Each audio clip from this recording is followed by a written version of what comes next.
The many shades of go out. Hello, dear learners. Today, we're going to dive deep into the phrase, go out. It's a common English phrase with various meanings depending on the context. By the end of this video, you'll master the nuances and be able to use go out like a pro. When we say go out, in its most literal sense, we're talking about leaving a place, especially a building or room, to go somewhere else. For instance, it's raining, don't go out without an umbrella. I'm tired, I don't want to go out tonight. In the world of relationships, if someone asks you if you'd like to go out, they're often asking if you'd like to date them. This phrase can be used to refer to the act of dating someone or to ask someone to start a romantic relationship.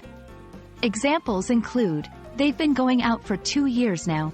Would you like to go out with me?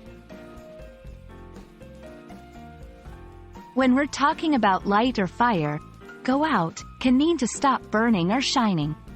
This is a less common use, but still good to know. For example, the campfire went out because of the rain. The lights went out during the storm. Another popular use for go out refers to socializing or having fun, usually at public places like bars, restaurants, or nightclubs. Here's how it can be used. It's been a long week. I need to go out and have some fun. Do you want to go out for dinner tonight? Sometimes, go out can mean to become unfashionable or outdated. This usage is more idiomatic. For instance, bell-bottom jeans went out of fashion years ago. Using floppy disks has gone out of practice.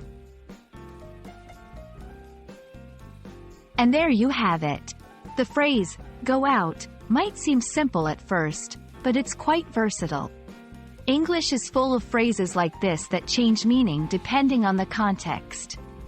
I hope this video shed light on the different shades of go out. Keep practicing, and you'll be using it naturally in no time. Happy learning!